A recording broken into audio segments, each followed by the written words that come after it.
그럼 오늘 시장 흐름 다시 한번 정리합니다. 시세 보시죠. 네, 오늘 코스피 지수는 전일 대비 0.42% 상승한 2212.75에 장을 마쳤습니다. 수급상 확인하시죠. 기관과 외국인의 동반 순매수, 반면 개인 홀로 순매도 이어갑니다. 코스피 시가총액 상위 종목 확인합니다. 삼성전자와 SK하이닉스는 오늘 상승으로 이어가면서 지수 상승을 견인합니다.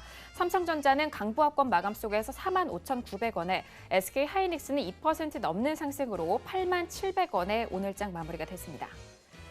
계속해서 코스피 시가총액 상위 종목 확인하시죠. LG화학은 약보합권 마감 속에서 35만 9천 원에 마무리가 됐고요.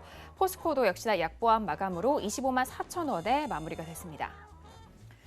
오늘 코스닥 지수는 전일 대비 0.75% 상승한 760.38에 장을 마쳤습니다.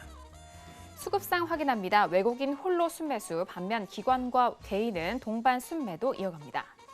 코스닥 시가총액 상위 종목 확인하시죠. 셀트리온 헬스케어는 1% 넘는 하락 속에서 74,400원에 마무리가 됐고요. 신라젠도 2% 넘는 하락 속에서 63,800원에 오늘장 마무리가 됐습니다.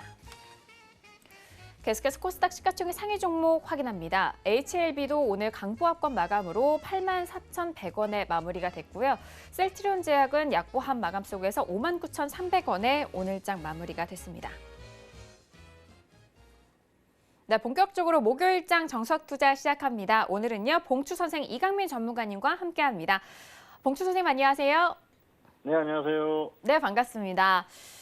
오늘 시장에 대한 가장 중점적인 거는 FOMC 발표 이후에 우리 시장에 대한 흐름이었을 것 같습니다. FOMC가 발표된 이후에 하락으로 전환이 됐지만 그동안에 올라왔었던 증시가 잠시 좀 숨고르기 장세인 것 같고, 오늘 우리 증시는 장 초반은 하락했지만 상승 랠리를 보여줬거든요. 어떻게 보셨을까요? 네, 오늘은 역시 잘 버텼다, 그 정도 수준으로 볼 것 같은데요. 지수가 크게 빠지지 않는 선에서 종목들의 움직임이 상당히 좋았습니다. 어제 미국 시장이 하락하면서 좀 불안감들이 있었는데요. 장 초반에 약세로 출발을 했다가 역시 수급적인 부분이 컸죠. 외국인들이 선물해서 강력한 매수를 해주면서 반등을 했고요. 그런 흐름이 나온 것들은 역시 삼성전자의 역할도 컸습니다. 어쨌든 그런 부분들이 어우러져서 흐름이 나왔는데요.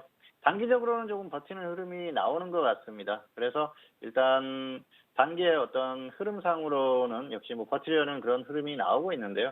그런데 그 힘이 그렇게 아주 강하지는 않다, 그렇게 보고 있습니다. 오늘도 결국은 다시 조정을 좀 받으면서 마감을 했지 않습니까? 그런 부분을 봤을 때는 지수가 현재 상태에서 버티려는 힘은 충분히 있다, 그렇게 볼 수가 있겠는데요.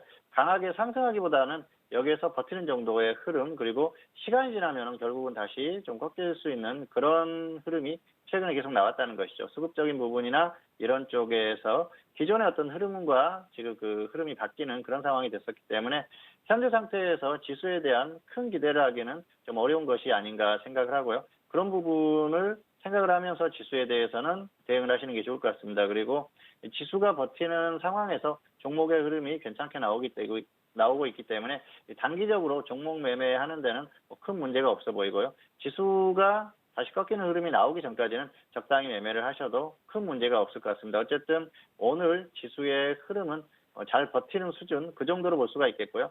강한 흐름은 아니었다, 이 정도로 정리를 하겠습니다. 자, 이렇게 목요일장도 모두 마무리가 됐습니다. 이제 내일 또 금요일장인데요. 수급적인 부분과 그리고 시장 전반적인 흐름에 대해서도 궁금해하실 것 같습니다. 내일장 전망 또 이야기를 나눠볼게요.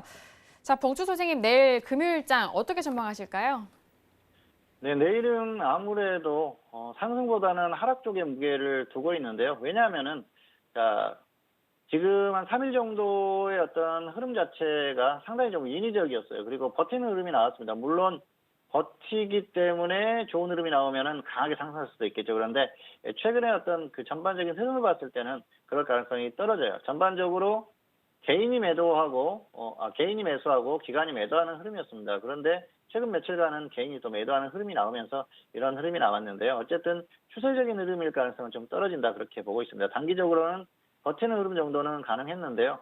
어쨌든 금요일 같은 경우, 내일 같은 경우에는 약간 좀 부담을 느낄 수 있는 그런 구간이기 때문에 지금은 좀 조심하는 게 나을 것 같습니다.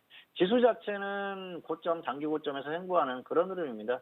그렇기 때문에 크게 갈 만한 그런 상황까지는 아니라고 보고요. 최선의 흐름이 버티는 흐름 정도다 보고 있고요. 결국은 다시 하락할 가능성이 높습니다. 지금 같은 경우에는 역시 좀 종목을 매매하시는 분들은 충분히 단기 매매가 가능하지만 지수의 어떤 흐름에 대해서 생각하시는 분들 같은 경우에는 여기에서 더 상승을 위로 보기에는 좀 부담스러운 구간까지 왔기 때문에 그런 부분들 좀 지수에 대한 부담, 아래로 하락할 수 있는 그런 것들을 생각을 하면서 적절히 대응을 하시는 게 좋을 것 같습니다. 어쨌든 지수는 현재로서는 크게 가기는 어렵다. 이 정도로 결론을 내릴 수 있을 것 같고요. 종목 매매하시는 분들은 적당히 개별주 매매만 하자. 이 정도로 마치도록 하겠습니다.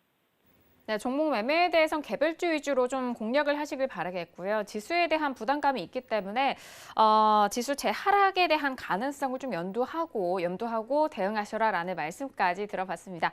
자, 오늘 함께해 주신 봉주 선생님과는 여기서 인사 나누도록 하겠습니다. 봉주 선생님 오늘 말씀도 감사합니다. 감사합니다.